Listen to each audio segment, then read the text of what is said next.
అదే RTV app వార్తల్ని క్షణాల్లో చదివే అవకాశం ఉంటుంది. ఒక న్యూస్ పేపర్, ఒక టెలివిజన్ ఛానల్ మీ చేతుల్లో ఎప్పుడూ ఉంటాయి. పేరు సాయి కిరణ్, నా బామ్మర్ది, తన పేరు Girish. Siddipet degree college swimming pool దగ్గరికి వెళ్ళాము. అక్కడికి వెళ్ళిన తర్వాత కొద్దిసేపు కూర్చున్నాము. వెళ్ళాలా వద్దా అని, లోపల్లోనే వర్షం పడ్డది కాబట్టి. దాని తర్వాత వెళ్దామని వెళ్ళి టికెట్ జస్ట్ మనీ ఎంత అంటే 200 అన్నారు. పర్ పర్సన్ 100 అండి, 200 అని చెప్పి కట్టేసాము. మేము లోపలికి వెళ్ళి డ్రెస్ చేంజ్ చేసుకుని బయటకు వచ్చి స్నానం దగ్గర చేసాము. స్నానం దగ్గర చేసి నేను దూకాను, 7 ఫీట్లో దూకాను.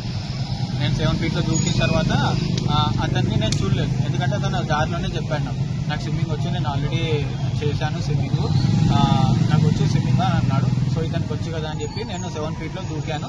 నేను అటు నుంచి అటు మెల్ల 5 ఫీట్ దగ్గరికి వెళ్ళాను. అతన్ని నేను తిరిగి చూడలేదు. కొద్దిసేపు అయిన తర్వాత అతను బ్లాక్ క్యాప్ వేసుకున్నాడు. స్టార్టింగ్ లోనే బ్లాక్ క్యాప్ వేసుకున్నాడు, ఇంటి నుంచే తెచ్చుకున్నాడు బ్లాక్ క్యాప్. ఆ బ్లాక్ క్యాప్ వేసుకొని ఉన్నాడు. నేను మధ్యలో 5 ఫీట్ దగ్గరకు వచ్చి వెనక తిరిగి నాకు స్పెడ్స్లో దూరం కనిపించవు అనమాట.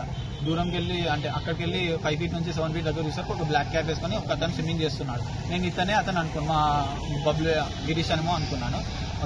అయిపోయింది కదా, నేను లేచి అతని దగ్గరికి వెళ్దామని వెళ్తే 7 ఫీట్ కార్నర్ దగ్గరికి వెళ్తే ఒక చిన్న అబ్బాయి చూసి ఇక్కడ వాటర్లో 7 ఫీట్ కార్నర్కి వాటర్లో పడుకొని అది వాటర్ డెడ్ ఎండ్లో ఉన్నాడని చెప్పాడు. నేను అది మావాడని నేను చూడలేదు, అతను నాకు తెలీదు.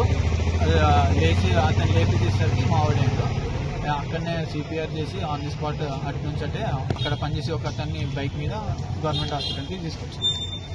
గిరీష్, అది ఇంటర్మీడియట్ మొన్ననే అయిపోయింది. మేము ఉండేది దుబ్బాకు మండలి. నిన్న మేము చిన్న కొడుకు బాసరా ఇంకా హాస్టల్లో డ్రాప్ చేసి మా పెద్ద కొడుకుని మా అక్కలు ఇంటి కూడా వదిలేసిపోయింది. వాళ్ళు గ్యాస్ ఆఫీస్ దగ్గర ఉంటారు. ఇలా స్విమ్మింగ్ పూల్ పోతాను, సరే పోయిరండి అని మధ్యాహ్నం 3 గంటలతో పోయిరంట. మాకు ఇన్ఫర్మేషన్ లేదు. తర్వాత ఆయన హాస్పిటల్ అడ్మిట్ అయినాక మాకు ఫోన్ వచ్చింది, మేము ఊరికి వచ్చినాం. వచ్చేవరకు ఈ విషయం తెలిసింది. అక్కడ ఏం జరిగింది, ఏంటి స్విమ్మింగ్ పూల్ అంటే మాకు తెలియదు ఉంటారు. ఆ విషయం ఉండేది సాయిబాబు దగ్గర మా ఇంటి. కాకపోతే మేము ఉండేది మాకు ప్రస్తుతానికి వీడియోలో ఉన్నాం. ఇద్దరే వెళ్ళేది. ఇంకా వేరే ఆడెక్కడ ఉన్నారంటే 9 మంది లేరన్నారు.